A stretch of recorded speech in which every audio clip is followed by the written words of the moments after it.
Hello student, welcome to this video. यहाँ पे हम देखने वाले हैं कक्षा 9वीं के छात्रों के लिए यहाँ पे वार्षिक परीक्षा 2022-23 के लिए यहाँ पे हम लेकर के आ चुके हैं आप सभी के लिए गणित का कक्षा 9वीं के छात्रों के लिए मॉडल पेपर। तो आपको अच्छी तरीके से सभी क्वेश्चन के आंसर याद कर लेने हैं। यहाँ पे मैं आपको एक एक करके सभी के आंसर और साथ में क्वेश्चन यहाँ पे बताता जाऊँगा, है ना। तो आपको देखना है कि आपके सही विकल्प 6 अंक के रहने वाले हैं। 6 अंक के सही विकल्प रहेंगे आपका, जिसमें पहला क्वेश्चन है यहाँ पे 64 की पावर -1/2 का मान है ना।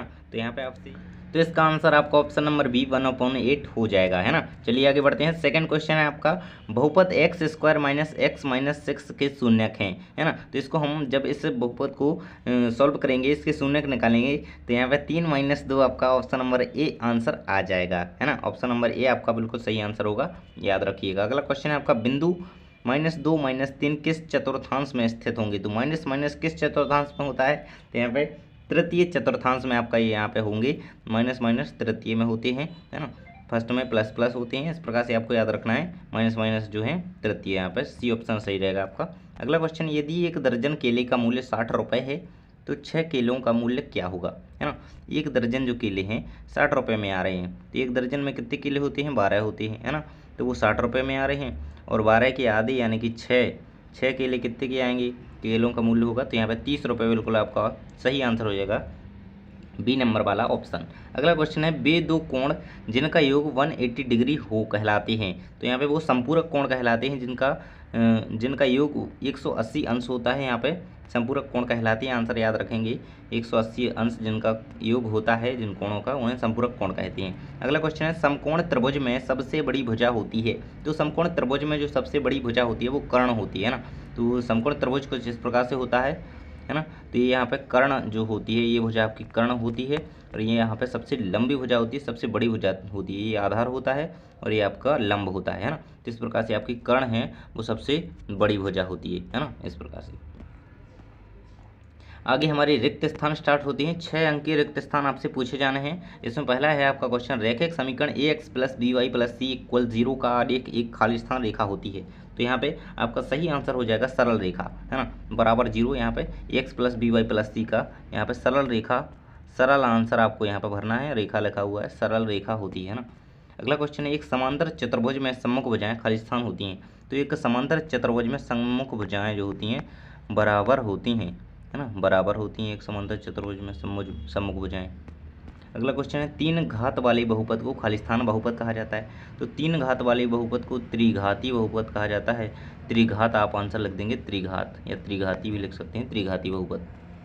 मूल बिंदु के निर्देशांक होते हैं। तो ये आपसे पूछा ही जा रहा है ना। तो 0 0 यहाँ पे मूल बिंदु के निर्देशांक होते हैं, आप आंसर लगाएंगे 0 0।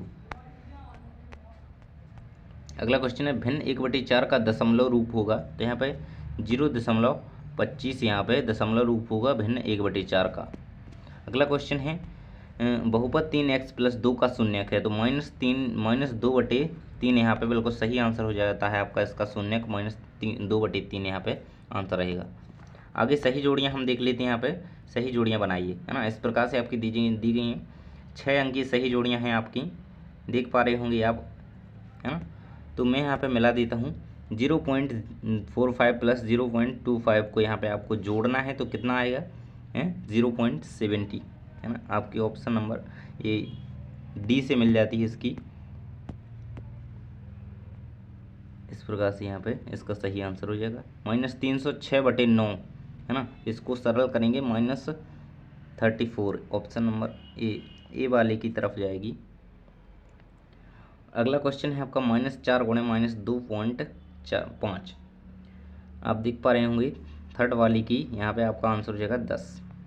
इसका जब हम गुणा करेंगे तो यहाँ पे इस प्रकार से 10 आंसर आएगा, तो यहाँ पे 10 से इसकी जोड़ी मिल जाएगी। अगला है आपका क्वेश्चन -3.5 + 2.5। तो जब हम इनको घटाएंगे तो यहाँ पे -1 आएगा आंसर, है ना। -1 आंसर लगाएंगे आप, ये यहाँ पे 1 रहेगा, -1 आपका आंसर, इससे -1, है ना, यहाँ पे माइनस रहेगा। अगला क्वेश्चन इसके बाद आपका अगला 4/5। तो इसकी जोड़ी आपकी मिल जाती है 0.8 से, यहाँ से, है ना। अगला है आपका लास्ट है, और तो यहाँ पे इसकी जोड़ी मिल जाती है लास्ट वाले से, तो इस प्रकार से ये रहेगा आपका 0.05। तो इस प्रकार आपकी सही जोड़ियाँ यहाँ पे कंप्लीट हो जाती हैं। चलिए आगे बढ़ते हैं। सत्य असत्य का चयन कीजिए, है ना। तो तो सत्य असत्य आपके 6 अंकीय कुल पूछे जाने वाले हैं। 6 अंकीय सत्य सत्य रहेंगे। यहाँ पर रेखक बहुपद की घात 1 होती है तो बिल्कुल सत्य हो जाएगा। अगला क्वेश्चन है बिंदु -1 2 प्रथम चतुर्थांश में स्थित होगा तो ये बिल्कुल गलत हो जाएगा, क्योंकि प्लस प्लस होते हैं ना, तो यहाँ पे माइनस प्लस है तो ये प्रथम चतुर्थांश में स्थित नहीं होगा। अगला क्वेश्चन है एक त्रिभुज के तीनों कोणों का योग 180 डिग्री होता है, तो यहाँ पे बिल्कुल सही हो जाएगा, क्योंकि तीनों कोणों का योग 180 अंश होता है। 3x² + 5 एक रैखिक बहुपद है, तो यहाँ पे असत्य हो जाएगा आपका चौथे वाले का। इसके बाद है आपका एक आयत अथवा एक समचतुर्भुज एक वर्ग होता है, तो ये असत्य हो जाएगा। इसके बाद है बिंदु 4 0 y अक्ष पर स्थित होता है, तो ये असत्य हो जाएगा, क्योंकि ये x अक्ष पर होता है, क्योंकि प्लस प्लस है ना, क्योंकि प्लस प्लस रहेगा है ना, इसलिए ये x अक्ष पर होगा, इसलिए ये असत्य हो जाएगा आपका। तो आगे बढ़ते हैं। एक शब्द या वाक्य में उत्तर लिखिए, है ना। पहला क्वेश्चन आप देख पा रहे होंगे, एक ऋजु कोण की माप क्या होती है। तो एक ऋजु कोण की जो माप होती है 180 डिग्री होती है। यहाँ पे आंसर रखेंगे 180 डिग्री पहले वाले का, है ना। सेकंड क्वेश्चन है आपका 6√5 को 2√5 से गुणा करके मान लिखिए। तो यहाँ पे 60 आंसर आएगा आपका, है ना। जब हम इनका गुणा करेंगे इन दोनों का, तो यहाँ पे 60 आंसर आएगा। 60 आंसर लगाएंगे 60, है ना। अगला क्वेश्चन है बहुपद 8x³ + 12x² + 6x + 1 की घात लिखिए। तो है ना, इसकी घात लिखनी है आपको। 3 और 2 यहाँ पे घाते हैं, ये यहाँ पे जो बड़ी घात इसमें ली जाती है, तो यहाँ पे 3 आपकी यहाँ पे आंसर रहेगा 3 घात। अगला क्वेश्चन है आपका चौथी नंबर का 0.75 × 3 का मान क्या होगा, है ना। इसको गुणा करना है आपको, तो यहाँ पे 7 आंसर 2.25 आंसर आपका आ जाता है, 2.25, है ना। तो इस प्रकार से आपका इसका आंसर रहेगा। अगला है आपका x = 2 दिया गया है, तब बहुपद 5x² - 4x² + 3 का मान लिखिए। तो यहाँ पे x का मान रखेंगे हम 2 सभी जगह, तो यहाँ पे आपका 7 आंसर आ जाएगा इसका सॉल्व करके। आयत का प्रत्येक कोण कितने अंश का होता है। तो आयत का प्रत्येक कोण जो होता है आपका, यहाँ पे प्रश्न क्रमांक 6 है आपका 4 पेनों की कीमत 20 रुपये है, तो 15 पेन की कीमत क्या होगी। तो यहाँ पे हम 4 पेन देख रहे हैं, चार पेन 20 रुपये में आ रहे हैं, है ना। 4 पेन जब 20 रुपये में आ रहे हैं, तो एक पेन यहाँ पे 5 रुपये में आ रहा होगा, है ना। तो यहाँ पे 5 का गुणा हम 15 में कर देंगे, तो यहाँ पे हमारी 15 के पेनों की कीमत जो है 75 रुपया आ जाएगी। तो 75 आपको आंसर लिख देना है, इस प्रकार से सॉल्व करते हुए, है ना। आगे बढ़ेंगे, इसका अथवा वाला भी आप आंसर देख लेंगे।